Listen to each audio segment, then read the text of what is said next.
Hello everyone, this is the LEGO Creator Modular Winter Vacation set, and it is a 3-in-1, so in this one video I will be showing you all 3 of the official builds, and we're going to start with this, the smallest one. LEGO officially refers to this as a bobsleigh track build, although the track really is just a start-finish line or a checkpoint marker there, and they give you a actual bobsleigh as they refer to it here, which is a decent build. And there's also a all-important helmet in here with the goggles. No glass in the goggles, but you can kind of fit 2 people in here. That'll work.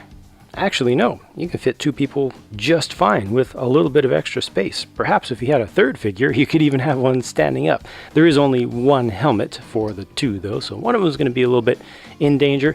You know, the skis don't match up with their color and length, but I think that's fine. This is a good use, a third use of the parts in this set.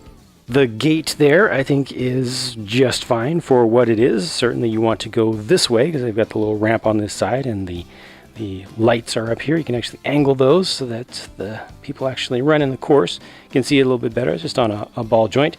This is more textured around the other side too, so I think it looks fine from either side.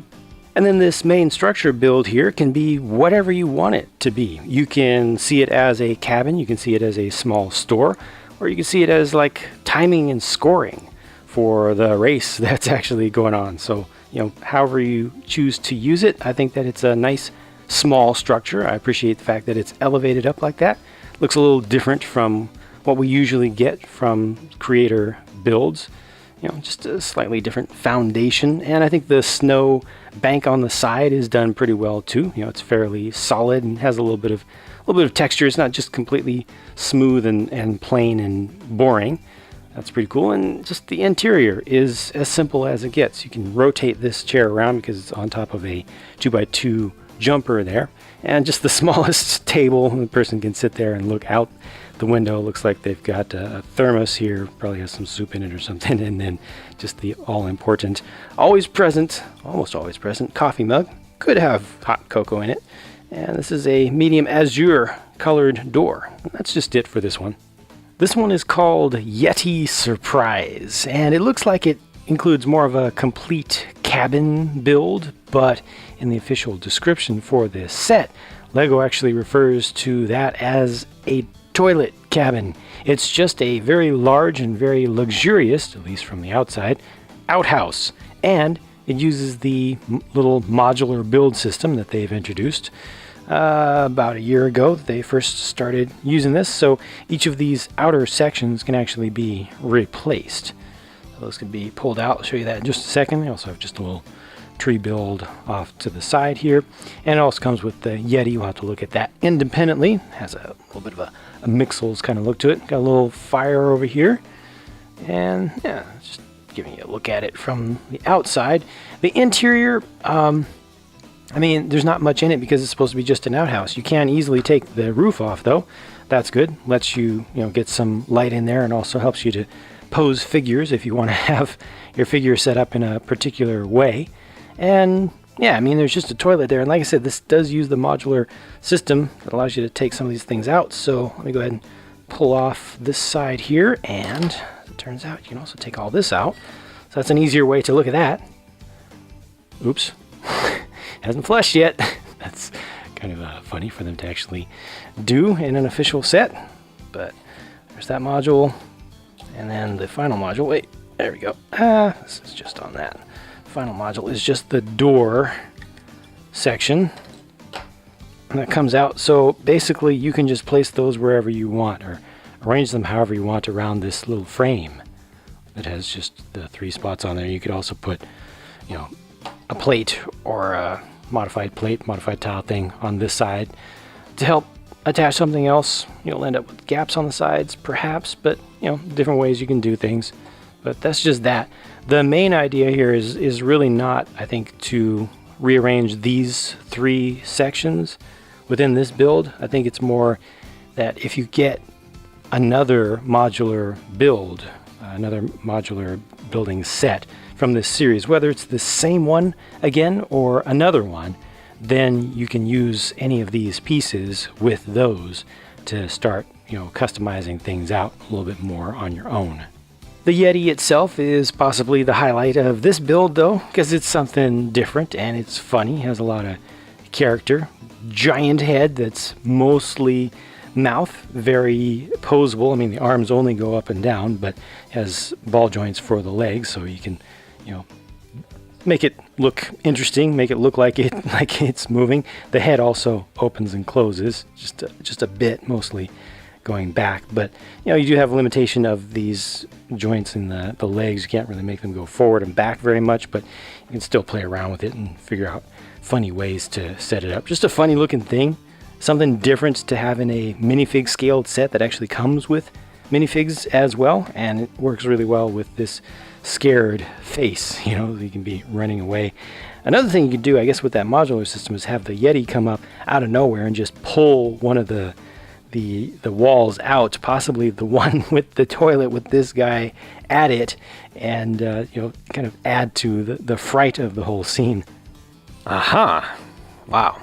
Yeah, that's significantly larger than the other two builds. Oftentimes with these 3-in-1 builds, you'll get, one small, very simple, obvious tertiary build, and then the middle one will sometimes compete with the main one in its overall size, even though it doesn't use as many pieces. Well, there's no comparison here. This is such a more significant build just to behold. I mean, much less the number of pieces that actually go into building the thing. Now, this is designed supposedly as a ski lodge, but it's also on a mountain side, and it has a ski slope coming down this side of it over here. So this is almost as if it's kind of embedded into the mountain. Kind of use your imagination, figure out how you want that to work out in your own world. But I mean, they designed this to actually have your figures come down this. Just you can actually play with this and do a little slalom, do some jumps, do some tricks off it. It's a decent amount of space to actually be able to interact with a figure. So that's actually good. And they've put a little bit of ice in here. Not everything is just using snow, so you see just a little bit of ice, or perhaps even just a water puddle that has accumulated down here. You've got an icicle coming off the edge of the eave there. The exterior of this is nicely detailed. I like the switch back and forth between the brown and the medium nougat color. Got just a table with just basic bench setup outside, again with the small tree off to the side. Got a sign. You can just imagine what that sign is supposed to say. And then there's also the upstairs balcony section. So this is where you really have to use your imagination to just figure out how this would fit into your whole scene. Like, is this going to be actually underneath the slope, or is this really the top of the slope? Just figure that out, decide how you want to do that. But it's a nice little scene. Again, gives you space to use your figures, to pose up your figures. You can sit one there, you can have one standing. Got the fireplace, obviously, to keep you warm outside. And a small table there as well. You can put a drink or something. I like this little funky comic owl. I don't think that's supposed to be a real owl, but I mean, if you want it to be a real owl, you can say it's a real owl. I think it's just supposed to be just built up like wooden something to kind of act as a mascot for the whole place. Let's take a look at the interior of this from around the back. So this section here doesn't really have much space inside of it you can use. There's a coffee machine with a press set up there. I don't know exactly what that's supposed to be. It kind of looks like this is just a store or lobby area, because I think that could be a cash register where you check out. And they've got a display case over here. You can buy your helmet there. Obviously, you should be wearing that helmet if you're out there skiing. And then we got a couple of other things that could be used as skis. I think they're really supposed to be like snowshoes in this case.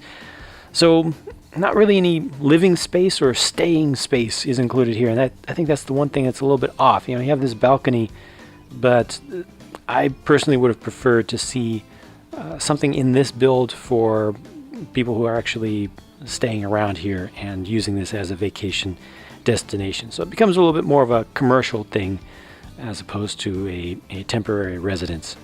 As for all of the separatable sections here, all this comes up together and you get these modules that pop out as usual. This one, I thought this one, yeah, it does. It goes right here. There we go. This all can be taken off. And I mean, you can rearrange the interior space if you want to, but that's pretty much that. So you could move these around, and then this here also can be separated out. You can break it into two, like so. And if you even want to take out just the fireplace itself, it leaves an opening here. And these flags do tend to fall down easily because they're just attached with a single stud each. But let me quickly see if I can make something that looks very different without doing any actual rebuild, just rearranging the modules. Well, yeah, that actually really works for me. On some of these modular builds, changing stuff around, swapping things around hasn't made that much of a difference, or it has left me with something that just really feels incomplete. But this is a very different looking structure now, and it took me all of like 30 seconds. I mean, you see, I didn't even change the directions of the flags to match. But this definitely works. I mean, you got a little bit of open space around the fireplace there, but all in all, I mean, I like it. I think this is a very viable option. I'm glad that people will be able to swap to this if they want to very easily after following the instructions just once. And at the very least, it gives you inspiration to start using these pieces to make your own things. You know, I think that in some of these sets, the modular components have not worked out all that well, but it's kind of momentum. It gives you a little bit of momentum. It starts moving you in the direction of customizing. And I think that little bit of impetus, that little push, is important for especially a lot of kids. I say this frequently. A lot of people do not understand the fact that there are a lot of kids out there who build things according to the instructions once, and then that's it. Don't even take them apart ever. If something accidentally comes apart, they literally consider it to be broken and just leave the parts of it in a toy bin. Don't use them to make new things. Now, that's not everyone, but it's a much larger percentage of Lego fans than a lot of other Lego fans want to even believe. So anything like this that makes it simple to start with the customizing process, that tells kids that it's right to do things not according to the instructions, I think is just a good little booster and a good little helper for creativity, especially in cases where it may be a little bit lacking or just underdeveloped. Finally, here's just a closer look at the two figures, if there's anything you haven't seen about them up to this point. I think that these are both perfectly appropriate for the scene, no matter how you build the set. Anything wintry, good. Yeah, I mean, just perfect inclusions. And you already saw there is a nice alternate face for the guy here, that scared face. You know, we get a lot of smiles, and then for bad guys and criminals, we get a lot of scowls and frowns and mean faces. It's good to get something else, and I think this is a good one.